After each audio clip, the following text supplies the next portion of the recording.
Science Forum is bound to inspire many people about a world of unending possibilities as well as unending opportunities. A world where imagination, innovation, and scientific discovery can allow all of us to dream of a better, more secure, and even a more equitable future.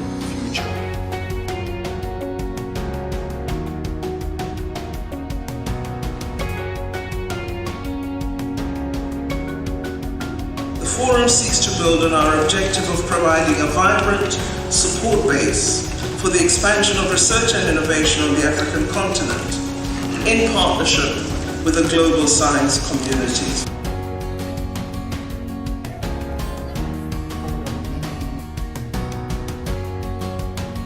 The aim is to put African scientists at the cutting edge of contemporary data-intensive science. They have demonstrated the core value of open science, which is quality, integrity, collective benefit, equity, fairness, diversity, and inclusiveness.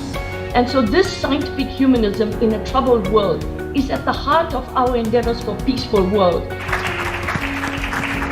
As scientists from all corners of the world, you know that science knows no country and no boundaries, because knowledge belongs to humanity and is the torch which illuminates the world. The content focus of this year's Science Forum will serve to complement the outcome of the World Science Forum 2022 and its focus on science and social justice.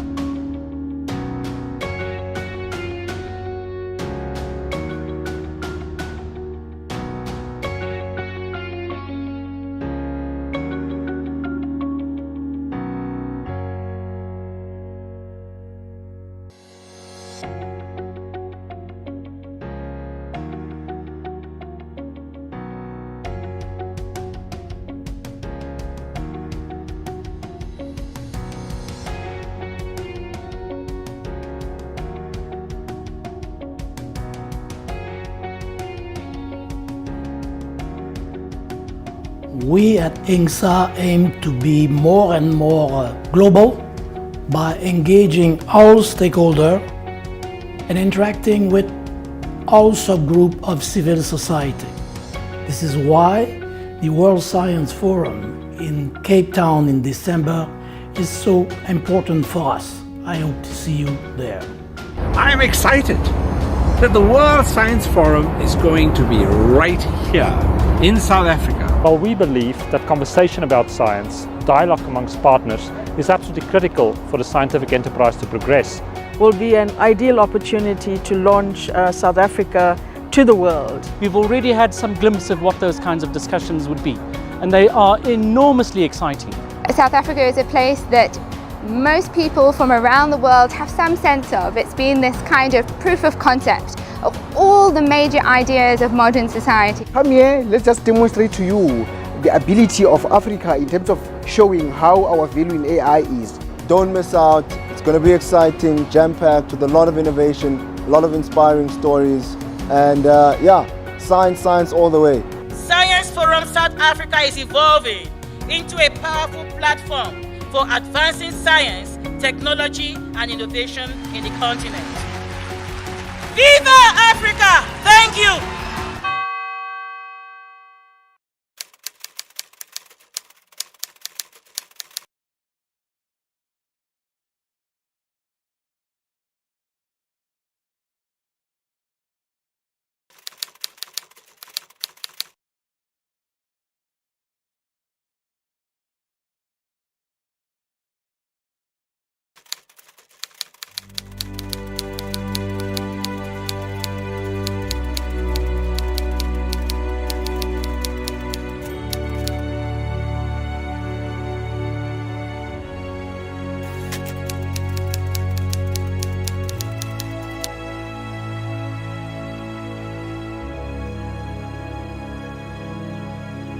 If COVID-19 is the 9/11 moment for global science advice, what needs to happen next? It's a social pandemic that we haven't solved for millennia now. Let's try to do all together to get rid of this bloody virus. The hardest group is actually the scientists, because the scientists actually want to have access to power. There are different pathways to truths and claims that we make about understanding our world. People want scientists to have the outreach more. We need to fix something globally. Where is this voice of Africa in all of this? We as Africans, we need to think not on along nationalist terms. We need to think in continental terms. And without that global community working together, the problems that the planet faces cannot be addressed. 10, 9, 8, 7, 6, 3, 2, 1, and you're live. Good morning, colleagues, and welcome to this session of Science Forum South Africa 2021. I have an esteemed selection of panelists from all over the world.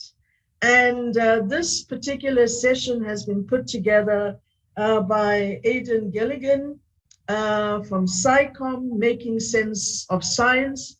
And Aidan, I want to also congratulate you with now having an office in Cape Town, South Africa. So who do I have on my panel?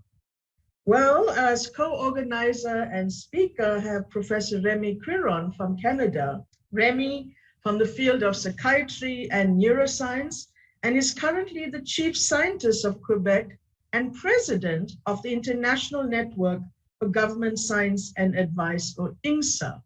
A role that is inherited from one of our other speakers, the esteemed Sir Peter Gluckman from New Zealand, who is currently the president of the International Science Council and former chief advisor to three different presidents or prime ministers, of New Zealand.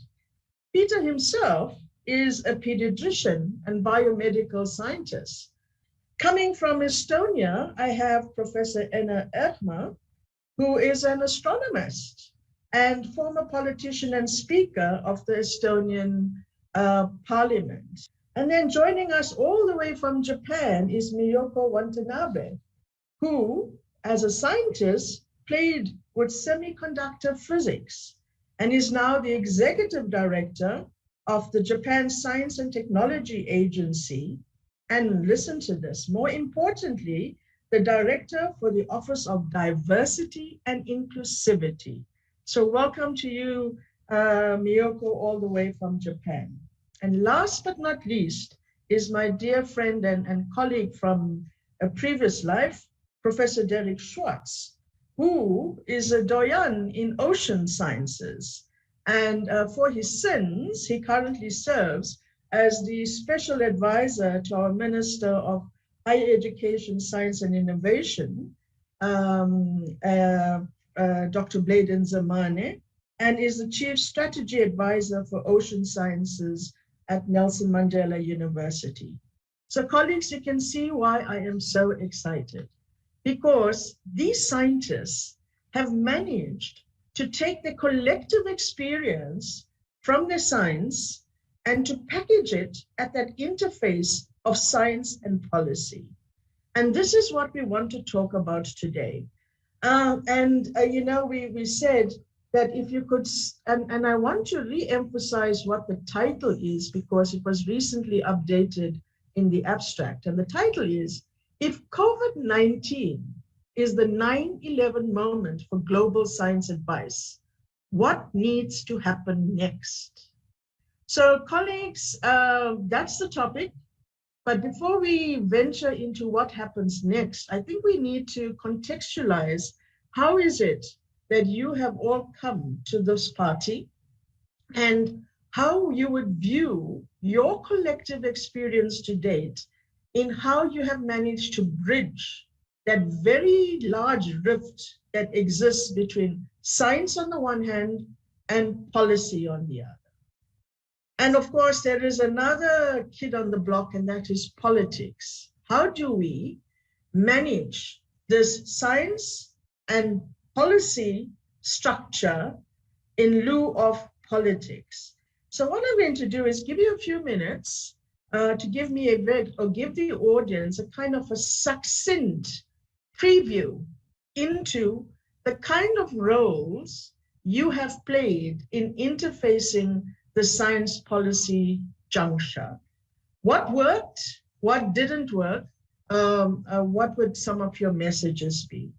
So I think I would start with Professor Erna Echma, if we could ask you to give us some of your reflections, ma'am. Over to you. Dear colleagues, it is really a pleasure to participate in this meeting, and thanks Aidan and Himla for inviting me. And I would like to give some word how I managed to be involved to the politics. I have been educated from Moscow University and long time worked in the research institute in Moscow as astrophysicist. And 1988, I was elected to be the professor of astrophysics in Tartu University in Estonia. I hope that you maybe know that Estonia is a very young country. We regained our independence only 30 years ago. And before that, Estonia was part of Soviet Union with its own research system, where research and higher education were separated. For a small country, this system is very expensive. And after regaining independence, we tried to build up the new system where higher education and research were together.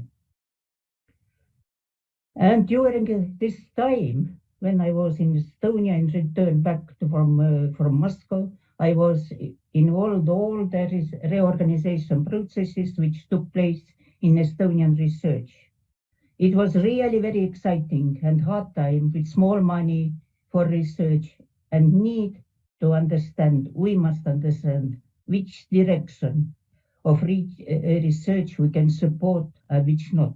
As you can understand, being the part of large country, it is completely different to be a small country with 1 million, little bit more than 1 million people.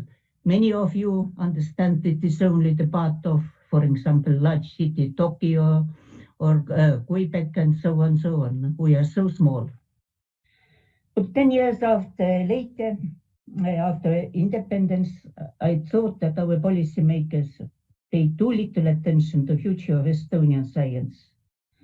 And I make the strange decision to join one political party since I thought that it's better to influence political decision using to be inside the game. For my great surprise, I was elected at first, and after that, 2 or 3 weeks later, I was elected to be the Speaker of Parliament and remain in this position fully 10 years. As you can understand, it is enough time to learn what is the politics inside, really. And what lessons have I learned? And this is my own lessons, as you can understand. The first and very important, if scientists and policymakers can do great job if they have the same goals. For example, the famous Apollo program. I hope that next success story, where scientists and policymakers are working together, we can see after this pandemic. It would be very painful victory with lot of victims, but main thing is that working together we will receive best result. I hope so. I am optimistic about this. Second lesson, the policymakers expect the researchers to give a very quickly good result. Then the policymakers can look like the heroes when they have supported this successful project. But the problem is that the research timescale to achieve good results must be much longer than the timescale between the successful election, which is important for politicians. Third lesson, people on street are not necessarily very interested in science. And unfortunately, several large technological disasters, as Chernobyl, also COVID-19, have increased people's distrust to science and scientists. But the policymakers are very sensible to public opinion. And last, fourth, political parties are mainly interested in ratings and votes. Unfortunately, the number of scientists in different countries are usually very small to compare the for example, number of public school teachers or retired people. So political parties are paying main attention to needs of this group of people, not to scientists. There was this 4 point, but I want to be more optimistic. I want to say you that during this time when I was the Speaker of Parliament, I managed to realize one very useful project, and I hope this is the project for the youngsters, as well for Estonian economy and science. After 9 years of hard work in work, Estonia was expected to be the full member of European Space Agency. And I realized that for me, it was much easier to do this project because I was close contact with Prime Minister and ministers. When I achieved it, I left politics. But my main advice is, if we want to support the researchers, and very strongly, we need strong lobby group in the Parliament. 1 or 2 persons is not enough. Thank you. Thank you very much for those wise words, Enna. I'm sure we'll come to some of those points in the discussion. To the audience who are participating, please, you're welcome to join in and post your questions. Our colleagues at the office will help us to stream those questions through to me so that I could relay that to the panelists. Okay, let's now hear from Sir Peter. Over to you. I started life as a medical scientist. I ended up being Dean of a medical school, then setting up a medical research institute.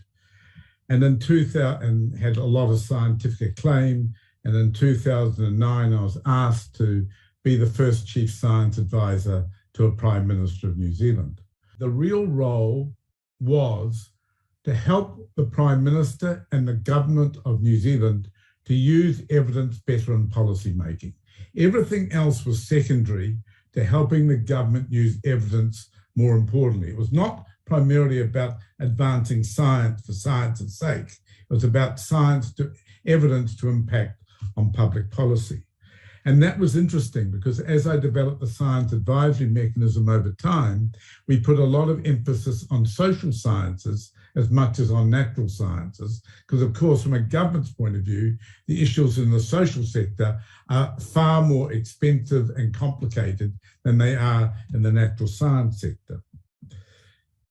To do the job, I decided right at the outset, I needed to understand how policy and policy making and politics worked. And so I spent a lot of time in getting it clear what the role was. I could not be the expert at everything.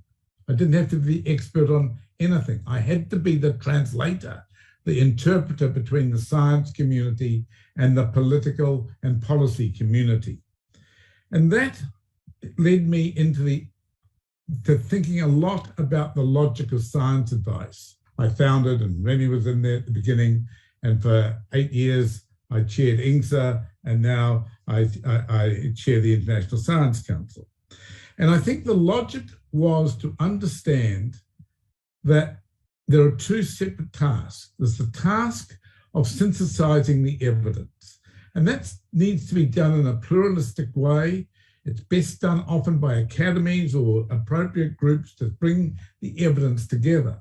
but the communication of that evidence to the policy community and the communication of the needs to from the policy and political community to the science community is a different skill set.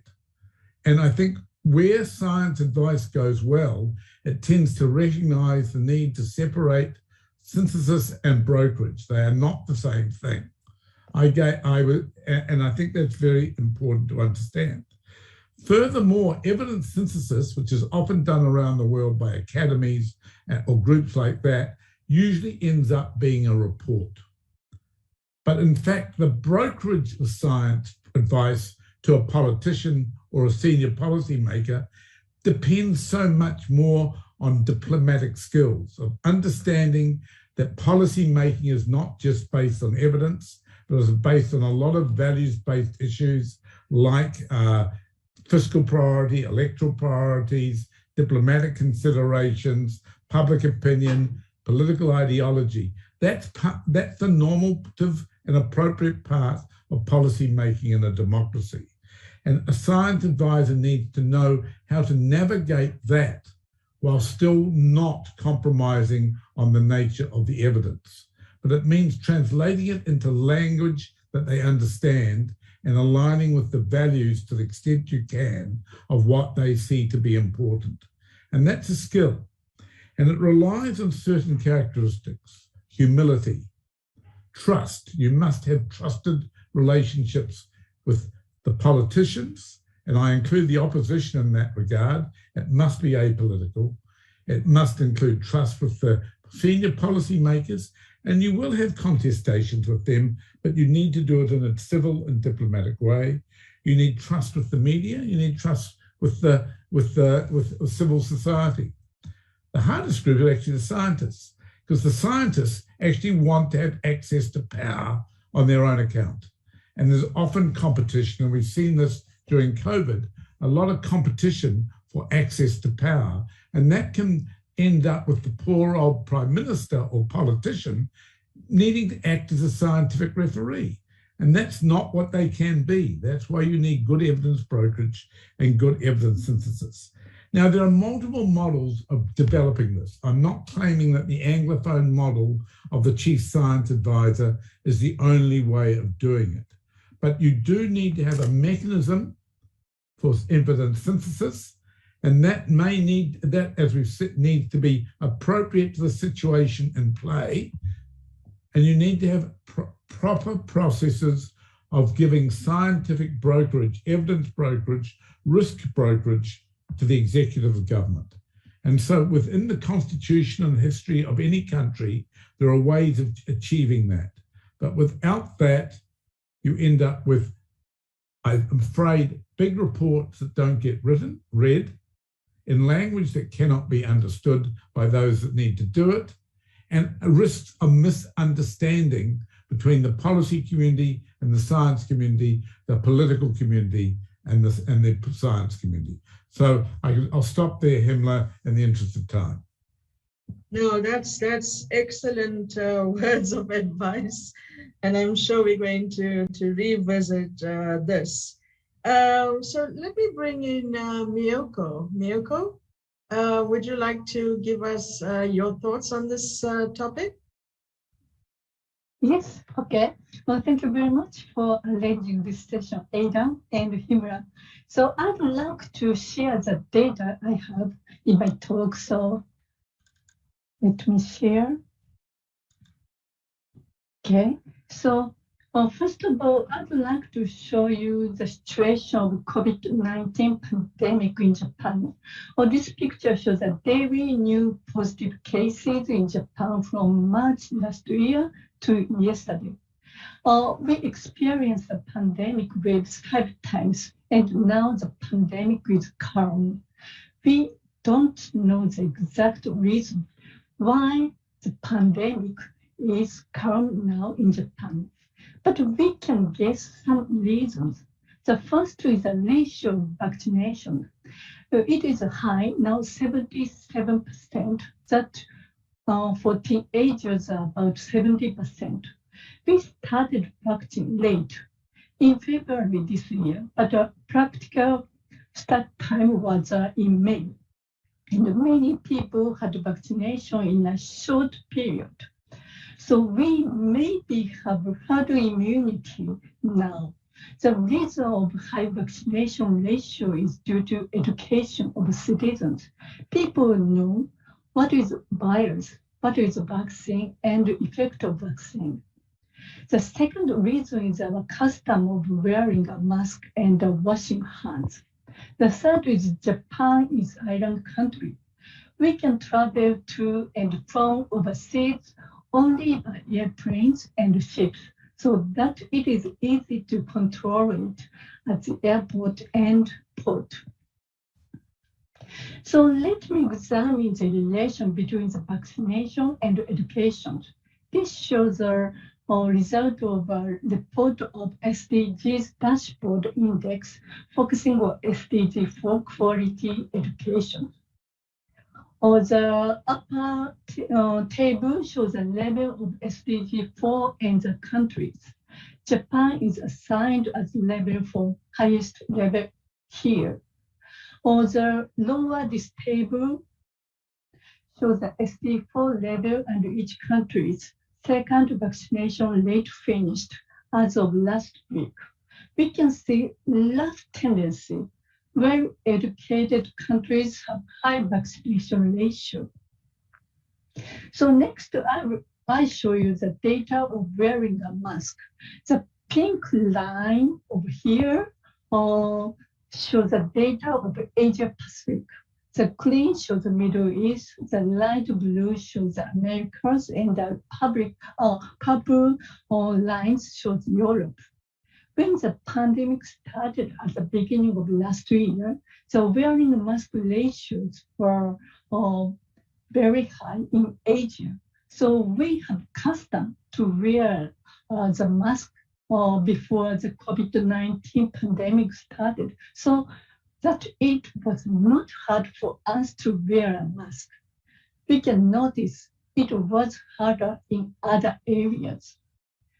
So far, I talked about the citizens' potential and responsibility. Actually, citizens had a big contribution to the pandemic in Japan. Next, let me talk about the scientist responsibility with the image of science. The left, this picture shows the science. It has a lot of disciplines. All of the scientists know it, but many citizens have an image shown over here. Science means physics, chemistry, biology, and mathematics. What is the image of these disciplines? I show you typical image of physics. I am originally a physicist, so let me show you the case of physics.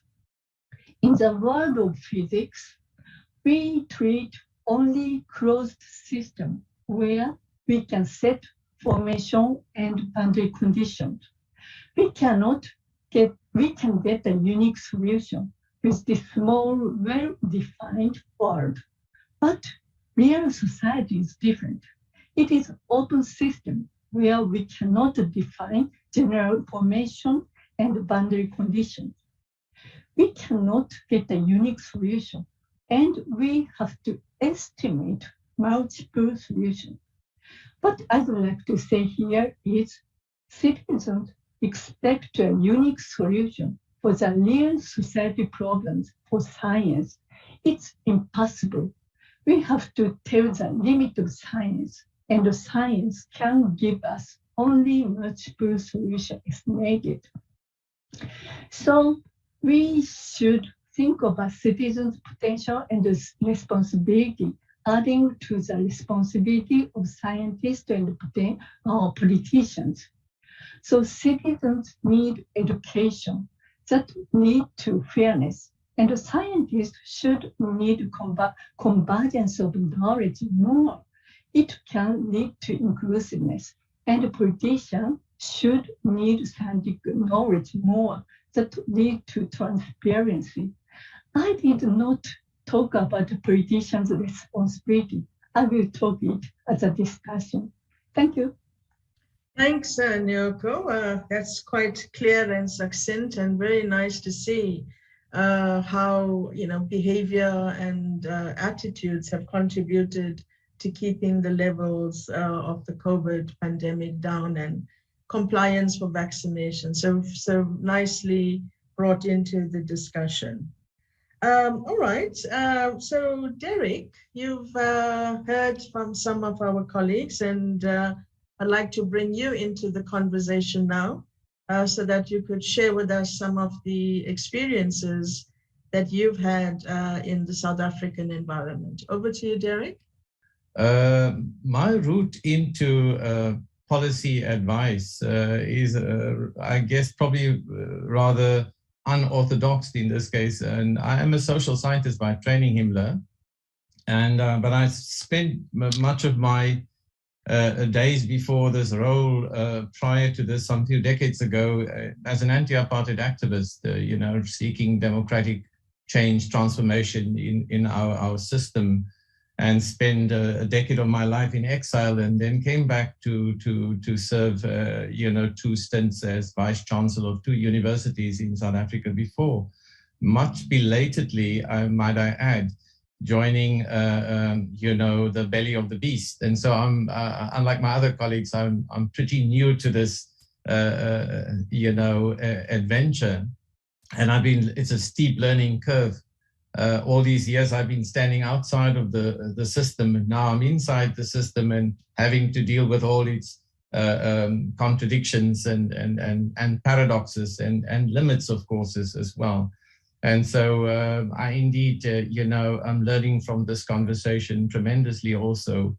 But reflecting on my own understanding of the Zealand colleagues is, of course, I think, for me at least, the world of science and science making and politics are 2 different domains, so to speak. I think one of my colleagues spoke quite eloquently about the nature of the differences. They essentially orbit around different sort of like centers of gravity, if you like, or reference points. Science is about evidence making, the refutation of truth claims and theories and hypotheses, using the Popperian logic, so to speak.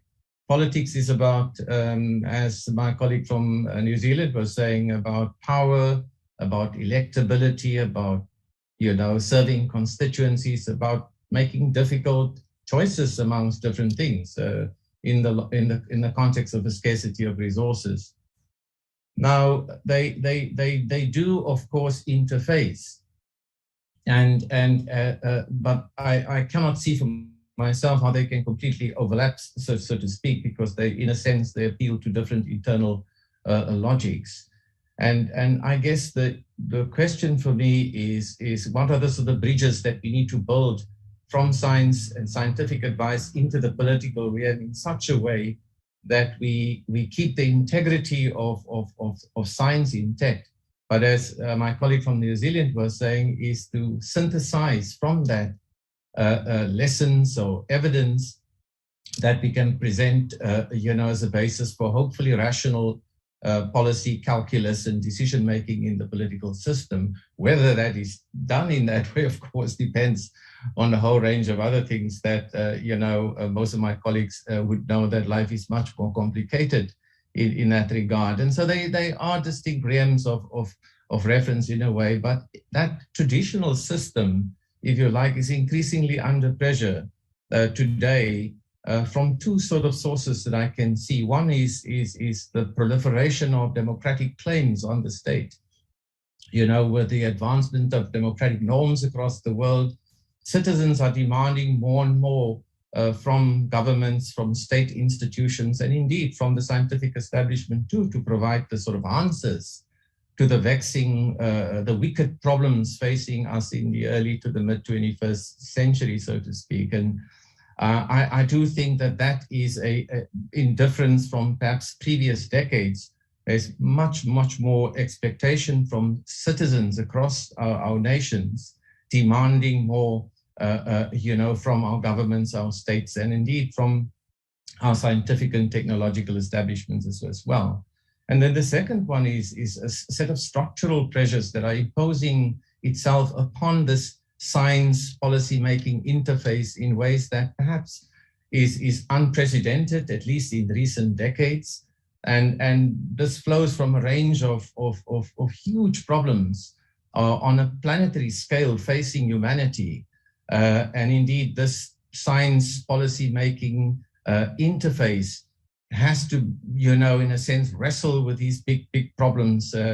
Problems of climate change, of course. We know that the biophysical characteristics, of how we live on the planet, all that is under stress now because of global warming, the acidification of our oceans, and so on. And that imposes, a set of challenges to our traditional systems that are based on nation states and individual governments thinking about finding solutions for their populaces.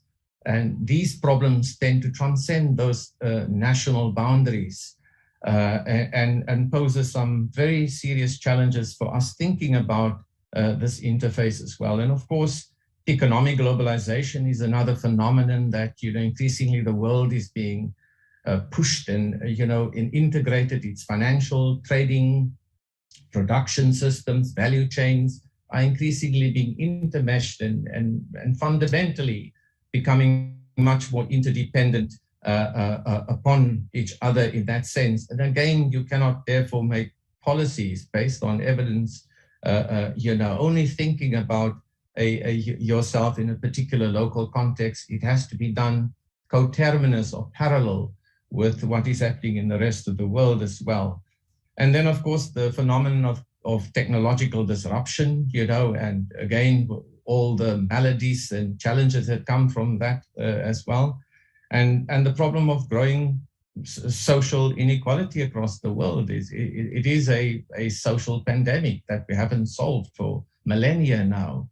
And then, of course, as Zimla was saying earlier on in reference to the COVID-19 pandemic, is, of course, the specter of new health pandemics also cascading across the world in ways that was unprecedented in future decades as such. And so these kinds of planetary existential challenges are impinging upon this traditional interface that we've shaped based on nation states, and in particular ways to cope with problems at a local, provincial, regional, and national level, but hardly in a kind of a pan-national or a global level as well. And I think these pressures are also calling upon us to rethink some of the ways in which we fashion this interface between policy making, if you like, and scientific advice. Things around aspects I'm thinking about is how do we harness better the insights of transboundary or transdisciplinary knowledge in the policy-making space, these amazing tools that are now becoming available to us to think through the management of our responses to climate adaptation and mitigation, of technological disruption of millions of our people from work and the changing nature of work. How do we harness these incredible tools of multidisciplinary thinking to help us to find new pathways to the future that are more sustainable? It also puts into question our thinking about government as agents of looking after citizens and the limits of government itself. How do we strike social compacts between, particularly in instances where governments have limited capacities and there are, all sorts of problems with respect to the efficiency and the optimality of government? How does it work with civil society, with labor, with business, in striking social compacts that can, help with the transition to a more sustainable futures as well? And then thirdly, it also calls into question, the limits of nationalism. I'm a student of nationalism and the limits of nation states. Right now, we have to think, about planetary solutions. We need to think at regional, continental scale and develop policy regimes that can help us to interface in more effective ways to tackle problems that cut across our borders, whether we like it or not. the Omicron, variant has spread, despite the fact that we have all these nationalistic or linguistic boundaries that we've set up, for the last few hundreds or thousands of years.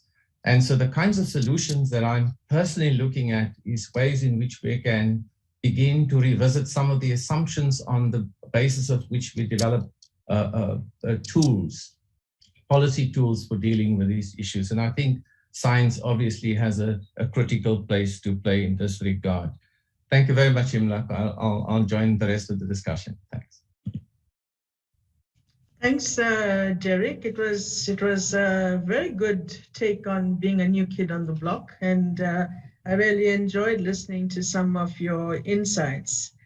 Right, it now remains for me to invite the co-organizer of this session, Remy. Remy, you've listened to what our colleagues have had to say, and I'd like to hear your points of view. Over to you. Well, thank you very much, Imla, and thanks to Aidan also to help to put the session together, and the colleague also. I enjoy your brief presentation, the challenge, especially the last speaker, democracy, government of tomorrow, nationalism, certainly very key. My side, well, a background in mental health, psychiatry, that probably helped me in my day job over the past 10 years. And maybe some of the key words, let's say, that I learned, maybe I would say pre-pandemic keywords. And I think you all touch on that, relationship. As a scientist, relationship with high-level policymaker, relationship with politicians. Knowing each other, that takes a bit of time. Trusting each other, very, very, very critical. And this is very hard to build in a crisis mode, like we saw during the pandemic. So proper science advice mechanism, I would say, must be in place, must be agile, must be flexible in normal, in quote, normal time, so that you're able to respond to some extent during crisis. Relationship come with trust, very key, and transparency. I think that's something that certainly we have to learn, and we saw that during the pandemic. What is known, what is not known. And of course, sometimes, or usually, I should say, elected official, politician, they don't like that. They would prefer to have, yes, I know this is this thing, and the science advice I'm giving you is the following. So again, with the pandemic, we started knowing, we knew very, very, very little. Another key word, at least for me, the way we are set up in Quebec and in Canada, I'll say is resilience. Over the past 10 years, 4 different governments from 3 different parties, center, right, and left, 3 different colors on the spectrum that we have in Quebec. So resilience and knowing to being able to adapt to a new master and keeping the trust and confidence of the new leader. 2 years ago, like for all of you, the pandemic hit us, and we had these well-established relationships, the trust, we had that. But then it was almost a 24/7 type of job.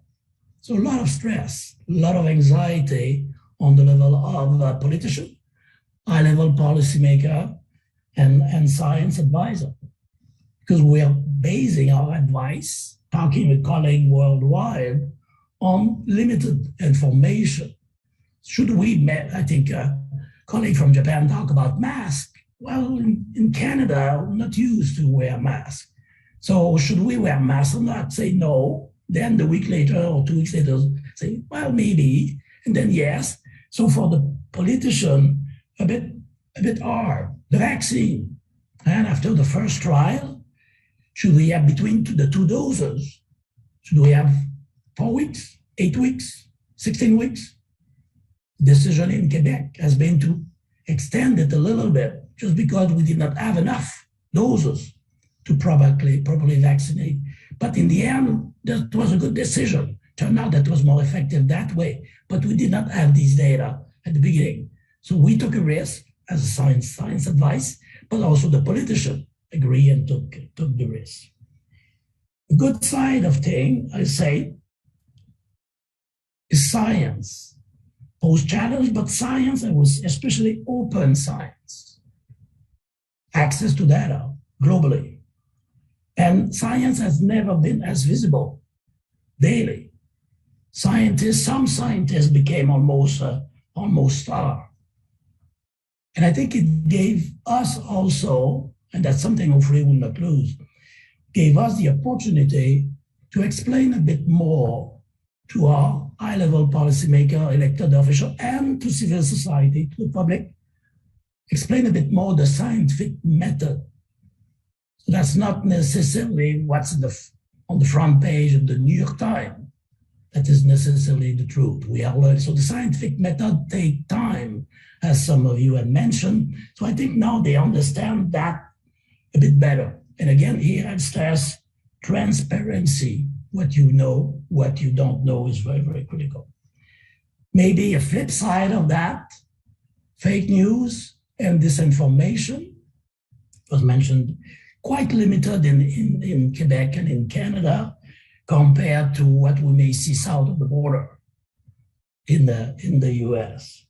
But with social media, a challenge, and we cannot forget about it. Even if it's small, at this time, let's say in our country, we have to try to understand that better. Social science would be absolutely critical there. We have to find ways to discuss with civil society more directly, and maybe with a different type of language, because otherwise I'm concerned, and I think it was mentioned by the last speaker, about our democracy, the impact that this could have eventually on our democracy. So I think this is very key, and we have to make more effort in terms of science education, scientific education, scientific literacy for all our population, and we must make sure that we do not leave anyone behind. Immigrant, in Canada, native community. So social inequality certainly will put stress on these various issues. Moving on, so I think hopefully getting out of the pandemic sooner than later, what I think our government realized that we need to have a strong in-house, internal science advice mechanism to adapt advice sometime to the local scene. But of course, these problems are global. So we have to have link with the rest of the world to have a rapid exchange. And that's a role, for example, for INGSA and for the ISC. So I think very, very important to have that, because the next challenge, and I think it was discussed briefly, like climate change, sustainable development, to make sure that our planet and us will kind of be able to carry on. Challenges are huge and will not come, of course, from a small province like Quebec. It will need global solution, huge challenge, and hopefully we'll have learned something from that pandemic that will be able to apply to other challenges like climate change. Thank you. Thank you, Remy. Colleagues, thank you very much for your insights. And if you look at the gist of the conversation, certain themes have kind of evolved from what you've contributed thus far. And the one theme that I want to pick up and to start off our kind of collective discussion on is the role of the so-called third force, the public. The public has been strongly empowered in recent times, as Remy has said, with open access and open science.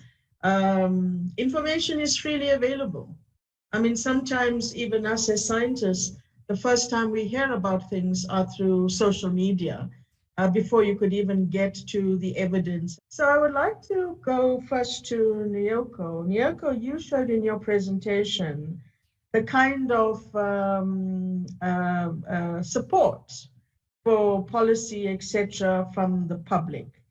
What are your successes in being able to reach out to the public to get them to buy into what the governments have been saying with respect to social distancing, non-pharmaceutical interventions like mask wearing, and of course, taking up the vaccines? How much of an effort was it for the government to, get this into the public space? Was there resistance, and if so, from whom, and how did you deal with it? Over to you, Naoko. Yeah, Japanese public people would like to know a lot of knowledge about the pandemic, and of course, every day we have a news about the pandemic, and then a lot of information we have, but and information available about COVID-19, but public people don't access to the scientific evidence directly. They will go to the news item and something like that. But the very important thing is scientists to have outreach about COVID-19. The best practice is Professor Yamanaka. Maybe you know, he's a Nobel laureate, and he's a scientist of IPS cell. He's not the expert in infectious disease and public health, but he always say he wants to do something about the pandemic. He has a lot of outreach toward citizens every day, almost every day, and public people trust him. He's a very reliable person, and he explains COVID-19 at TV program very often. Many of our citizens act on his suggestion. This is a very good example. The issue that is key is the vertical trust in society. There's a high level of trust between government and citizens in some countries, and in those countries, trust in science, trust in elites, trust in policymakers, trust in politicians, all has some overlap. And I think where we've seen a lot of vaccine hesitancy, a lot of lack of compliance, it's been low trust in government or low trust in elites that have flown through to undermine the ability of science to break through. But I think there's a word that we've used loosely here we need to think about hard, and that's the word evidence. We think of evidence as scientific evidence done through the robust processes of natural or social sciences, and we all understand what that means. But to most people, evidence is more than that. All said and done in the court of law, evidence is contested. And if you think about how normal people get their evidence, it is from the media, it is from films, it's from reading books, it's from watching television, it's from anecdote, and we all have dealt with the people who say, well, it didn't work that way for me, so it can't be true. It is from the taxi driver, and politicians. Anecdote and observation from their constituents is probably the most singular, important part of evidence. And we're seeing in some countries, religious belief, indigenous knowledge, local knowledge are all forms of evidence. And science is not automatically put on a pedestal and given a privileged position against other forms of evidence.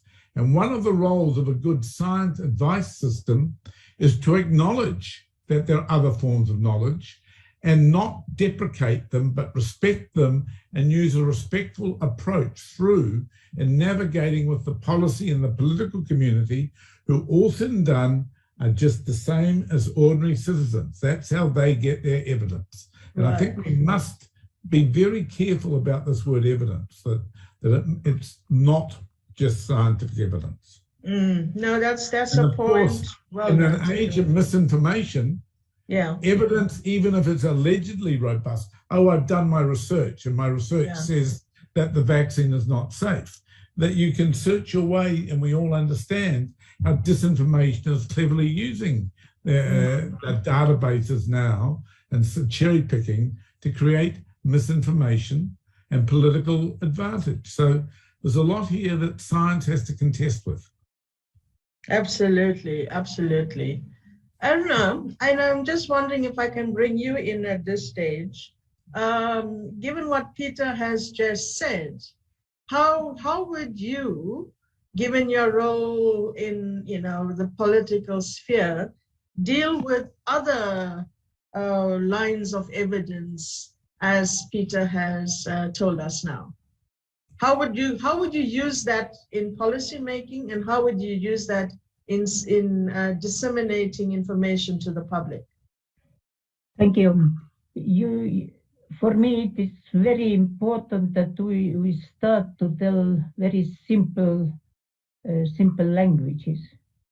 You see, scientists usually like to show that they are very clever and using words, very, very complicated words. But we try to explain, for example, I was thinking how to explain, for example, what's happened when we got inside this virus. Can you visualize it? Yeah. So, for example, through the TV, at least the young kids can see it. But the second thing is, I think we need better communication. And fortunately enough, in Estonia, you see young people who are studying medicine. They are now doing such project, for example, to sending, please ask me question about the COVID. Yeah. What is it? And I try to explain you. No, you see, privately, what we are thinking this. Because I don't believe, you see, always the government advice is accepted like some power. You must accept it. For me, this was very strange when I saw that nowadays more than 20-30%, it is almost the same, I think, many countries are against the vaccination. I remember the time I am one generation after Second World War, when each year we went to the school sister and received something in our hands. And nobody told you about this at home, and nobody asked us. Yeah. And we avoid lot of diseases, which was very, very, very hard diseases for the kids this time. So you see, for me it is very important how we can explain through the social media. Although you must remember that people, elder people, they are not inside the social media. That is youngsters. Right. But also, you see, it is necessary not to tell you that, you see, it is something terrible. Let's try to do all together to get rid of this bloody virus. But you must explain. It's very simple languages. Yes. Sometimes we have the very nice, the Science Advisory Committee, but they also try to, you see, they are scientists, I can understand them. They are thinking that to explain very simple way, that means that it is so simple. What is the problem? How you can taste it?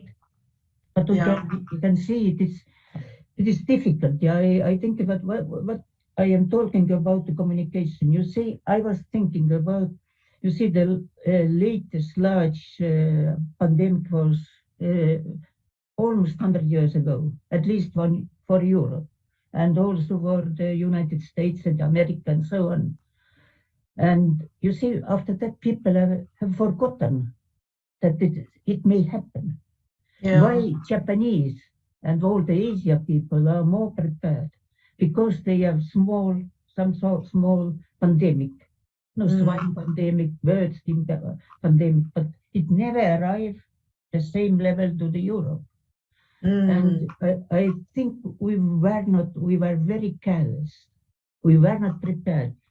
Medicine is something which everybody knows how to deal with that by help, the internet, by Google and so on. But about such kind of pandemic, do you remember that there was some information how you can behave if something happened? I don't know. Yeah. Maybe your countries have already prepared for this. Maybe Japanese is always very well prepared for large disasters. But I don't know. Peter, how about New Zealand? Can you tell me? Are you ready for it? Are the people ready for such kind of pandemic? At least in my judgment, nobody is ready for it. I think the global system is not ready. I think it's shocking that 2 years on nearly, we are still fighting as to whether there should be a new pandemic treaty at WHO. That's clearly the WHO system is not ready. The global warning system was not ready. Logical advice, support to lower middle income countries was not appropriate. The international health regulations were no longer fit for purpose. And only now is there debate starting at WHO about whether there should be a new pandemic treaty or a new international instrument. Quite clearly one is needed. This is an indictment that the multilateral system is not in good position to deal with the global crises of the global commons. You could argue the same thing about the recent COP26. And let's face it, the result of COP26 was disappointing, pedestrian, and despite the political claims of success, it's not dealing with the issues that are fundamentally there. And the issues that are there are not just those of technological change, the issues of how the global community comes to work with each other, issues of how we get societies and individuals to change their behaviours. And so we've got a real issue, and what I think Derek mentioned it in his presentation, a conflict between nationalism, which drives short-term interests by definition, and the reality that we're now facing, because of a whole lot of reasons, issues that affect the global commons. And that is the issue just look at the distribution of vaccine. If we talk now about the issues of vaccine distribution, vaccine supply, vaccine uptake, etc., I think I don't need to say anything more when I'm talking to people sitting in South Africa. Maybe, I don't know if I can... Yes, please go ahead. Jump in here and maybe to continue a bit on what Peter was just saying. We need to fix something globally. If you had one thing to fix in priority, what would it be? Yeah. Is it WHO? Is it making sure that when you have a vaccine, they are fairly distributed worldwide? What would it be? It's about the whole multilateral system, from what goes on in New York right through the various agencies. But it's more than that. It's somehow getting politicians to accept it's in their vested self-interest to address the issues of the global commons. And that, sadly, particularly in the climate change, is something that's not really been achieved, particularly from the major producers. Sorry, may I add on one more question which worried me seriously? It is number of people on the earth. We have almost 8 billion already. And that means that all this problem, climate changes, diseases, everything, it will growing very fastly because, you see, if you're increasing the number of people, they need fresh water, they need everything. And this is something which nobody mentioned anymore. But let's talk about what we can fix, though. And one of the things we need to be honest about is the science system itself. The science system itself has been self-serving. Despite what is said, most of the science which is done in the name of sustainability is still very much about traditional science of just adding one more brick to the wall of knowledge. And that's fine. But what we actually need is actionable science now, which meets the needs of both the whole world, global north and global south. And actionable science needs transdisciplinary and interdisciplinary approaches. It needs global funding mechanisms. It needs long-term funding. We can put a lot of money into CERN to have a global approach to finding out about what's after the Higgs boson, but we don't put that money into global efforts, truly global efforts to address issues like food security, water security, how we actually will get the behavioral change necessary for energy security and climate and dealing with emissions. Yes, we'll put money into finding batteries, but what about the practical things in societies that will be affected? I wanted to come in some time ago, but I think the traffic was a bit societal rootedness of the scientific and establishment that we are talking, the scientific enterprise itself. Also not simply, working on the, if you like, the problems that serve the reproductive interests of the scientific enterprise itself, like cosmological physics, particle physics, building larger colliders and so on, all of which are absolutely important because that's just the quest of the human population, that we want to know where we come from, what the world is made up, and so how the universe works and so on. But we are also living the here and the now. And we have an important stewardship responsibility towards not just the present, but also future generations, and not just the elites, but the millions of billions of people on our planet. And so connecting that scientific enterprise with societies, with communities, is as an important bulwark against the sort of anti-science reactions that we've seen in the anti-vaccine debates, for example, a sense of disillusionment by a lot of ordinary people, in inverted commas. I really don't like that term ordinary because I think we are all extraordinary in a way, but common citizens that are not part of this establishment, to be able to identify with the utility of science and technology, its social purposes, and also themselves as animators in the makings of the science of the future, so to speak. This whole notion of citizen science, I know it's an overwaxed term, but nonetheless, I find it has great utility, usefulness in a context where you've seen this proliferation of the participation of all common people, citizens like ourselves, in debates about vaccines, about non-pharmaceutical interventions, about how the state must look after citizens, about issues of equity and so on. We've seen citizens participate, whether we like it or not. This is the world that we inhabit.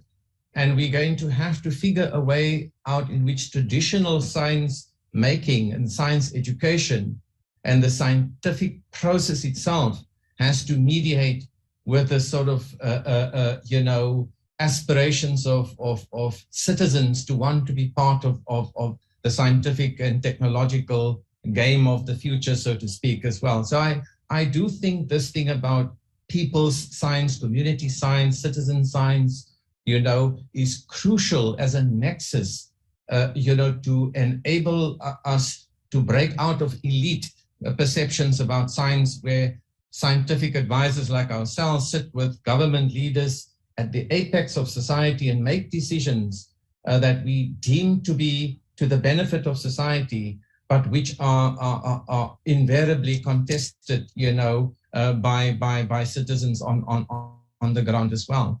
And some of the things that my colleagues raised about the need for us to, first of all, Peter, you raised this point that I was also going to make, that there are different pathways to truth and claims that we make about understanding our world.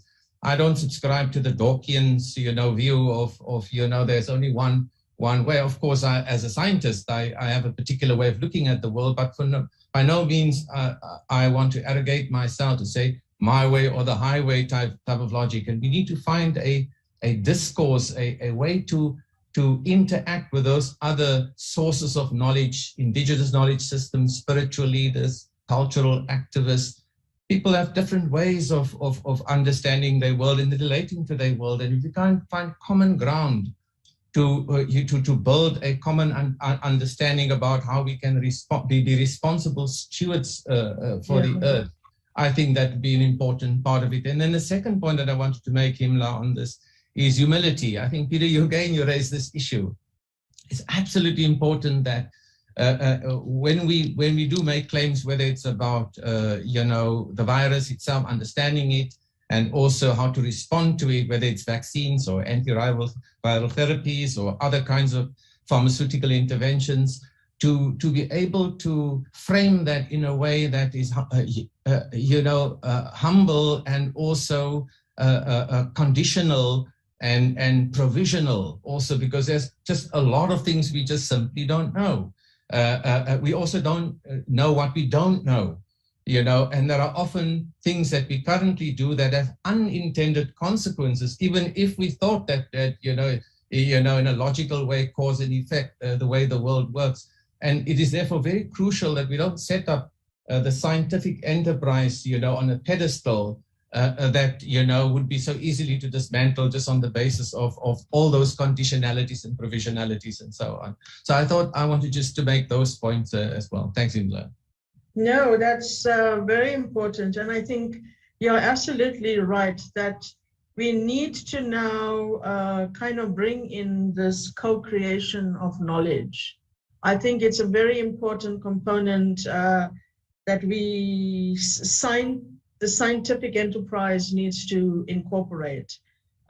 Because before modern science became popular, there was an indigenous knowledge basis of how science or progress had come into place.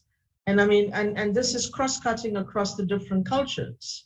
And then, the Western science kind of brought in a certain perspective into the discussion. And given that science follows the money, and that the money is mostly in, the developed world, we have all been sucked up into this gravitational pull of thinking in a Western way and forgetting some of the normatives of, what our different cultures had brought to the table. Which brings me to the point that I want to also raise is, given how the International Science Council and INGSA takes leadership on many, many activities, where's this voice of Africa in all of this? I mean, we seem to have a silence in, the academic and the scientists from the African continent having an opportunity to position their voices. Peter and Remy, do you have anything to say to this? I'm conscious that the first workshop that INGSA ever held was held with Minister Naledi Pandor's assistants and ASAF's assistants in Hermanus, South Africa. There's been more workshops in both Francophone and Anglophone Africa from INGSA than anywhere else in the world. I think that we've worked hard to build the capacities at that interface in Africa. The ISC, I would note that two of the current board members are from Africa. One of the three patrons is from Africa. I think all the boards, all the committees of ISC involve African scientists. I think the multilateral system, and they're both young organizations in a sense, are working hard to try and be global organizations. I think that we work really hard at that. It's never going to be perfect. And I think we need to see, and part of the problem, of course, is scientists in the developing world are resource poor. And so they're so busy trying to compete for resource to do what they need to do domestically, then having the energy and to be brought is an issue that both INGSA and ISC are both constantly trying to redress. So I don't know, Remy, if you want to add to that. Yeah, maybe I could just add that kind of as a new president, certainly one of the top priority for me and for the organization is a focus on Africa. continuing to build capacity in science advice, but maybe a bit of a different type of science advice post-pandemic, as we just discussed. We'll need you. We'll need support from South Africa and from many other countries in Africa. Challenges are certainly there, but it's certainly top priority for us. And if I may, and I will just use 2-3 minutes to give an example outside of Africa, but just in terms of some of the things we did in Quebec with the younger generation, with let's say 15 to 25, that basically were not going to take the vaccine and all that. So they were the most reluctant. Why was that? Well, basically because we had not talked to them. And they had press conference of the premier every day. It was in the news quite regularly. They don't watch TV, they don't listen to radio, they don't read paper. So we were missing that audience. So basically we said, okay, we'll give you to some group a bit of support, and you start your own thing on social media. They don't have gray hair. So that way, and that they use their language to their community, and that was very, very effective. And certainly now we want to do the same for climate change. Yeah. Another question, and this is open to everyone. There's been a kind of move in South Africa over the last couple of years, particularly from the university base, about decolonizing science. What are your views on how we can decolonize science, working towards what Derek also said, bringing in that other voice of inclusivity from different cultures, including indigenous knowledge? What can we do to decolonize science? Or do you firstly believe that that is an issue that we need to address? It was getting at the solution ultimately, and there are different languages to explain it. But science is science, but it has been used as a tool in many societies for other reasons. And I'm not sure I like the term Western science, because I think Chinese, Arab, Indian science has played an awful large part in the modern science enterprise over more than 1,000 years. So I think it's a term that's unfortunate. But I think that the issue of what Derek was referring to as community engagement, which I would refer to in a more technical sense as transdisciplinary science, where you bring the stakeholders into this framing of the questions and designing of the solutions, is the only way through this. The only way to do this is because once you bring in the stakeholders, be them indigenous people, be them, again, I don't try to avoid the word ordinary, like people from different societies or different identities, and allow them to help frame the question, you're immediately getting away from that model, a fixed model. And transdisciplinary science, transdisciplinary activity has to be the way through the wicked problems, because ultimately the wicked problems are the problems that people across the planet, all 8 billion people, are worrying about, and be them in low-income countries or disadvantaged people in high-income countries.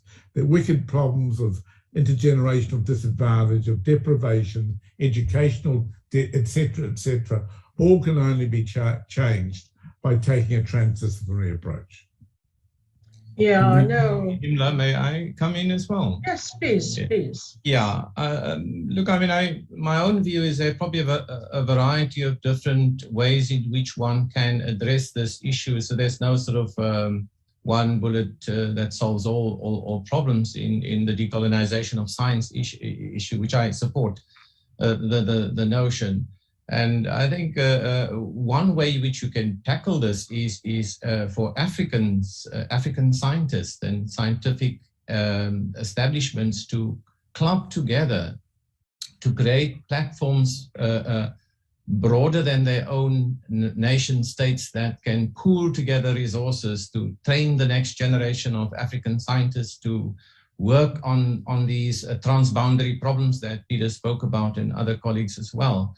That could look at the impact, for example, on those big grand challenges, so to speak, those intractable problems that are facing our people and our planet, of climate change and degraded biodiversity challenges, issues of food security, of water management, of building more robust healthcare systems that are peculiar and specific to the conditions that obtain in different parts of the continent. And if we club together 1.3 billion people and we co-invest in this, then we can lift the floor on R&D-I investment in the fundamental and applied scientific infrastructures that are so crucial for Africa to be able to take its own in the stock of knowledge of the world and being able to work with our colleagues elsewhere. So I do think we as Africans, we need to think not on along nationalist terms. We need to think in continental terms, because the problems, as I was arguing earlier on, simply transcend those boundaries and they affect our populations. Look at the issue of migration, for example, climate migration, for example, or the radiation of pathogens, as a result of the spread of viruses and so on. So these problems, I think, provide an extraordinary laboratory for us to be able to craft a new way to solve these problems, different from the way that we've tackled it before. South Africa is just too small to be able to have that capacity for heavy lifting on this. So I do think we need to work together as Africans and figure a way out to overcome our own historic boundaries itself. Thanks very much. Yeah, and just listening to what you're all saying seems logical in the context of a discussion like this. But we must remember that scientists are viewed in the scientific world by a whole suite of other indices. And one of the things we need to change is this global view of the value of science. We are walking the road to the World Science Forum that will be hosted in South Africa next year.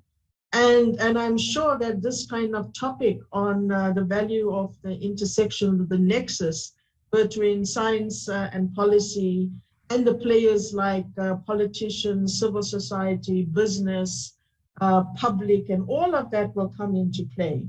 And so I just want to give each of you a minute to give me your soundbite for what would be the message that you would want our listeners to walk away from this discussion in the context of what we were talking about. And I'll start with Anna, please. You see, my main message is research and science is fun. And I want that everybody, and people also who are not engaged in research, can understand that it's really wonderful thing. And many things which we have in our nowadays life, we receive from science. Look, all these small things, there's the laptops, everything. If you look also our famous phone, from what it came, not from God, but from people. So please think about this. It will help us all to live more easily. But another thing is, science is international. You cannot put in the science some kind that it is the national science, it is something like science is only international, including all part of world. Thank you, and Miyoko? Yes, thank you. So we are learning a lot from COVID-19 pandemic. I learned that it is quite important to notice that what we can do. Scientists, politicians, and citizens, all the people should think of their own role and responsibility and act what we can do. One more important thing we notice it from the pandemic, that is trust in people and things. We have to increase the trust in scientists, politicians, and citizens by communicating with each other. Furthermore, we should increase trust in scientific evidence. We need trust in people, science, data, evidence, decision-making, or citizens' actions, etc. in our society. So many things really need trust. Thank you. Thank you. Remy? Maybe I'll say inclusivity, being more inclusive, scientists from the north, scientists from the south working together, but very importantly, although the term maybe is not optimal, citizen science, inclusivity, including civil society, will be very important to move forward. Thank you. Peter? Science has shown that it is a truly global community, and I think we need to continue to develop that further, fill some of the void gaps that are there, which you alluded to in your question before. But it is a global community, and without that global community working together, the problems that the planet faces cannot be addressed. Now that is a challenge, because it comes back to the original topic of this session, of this whole session.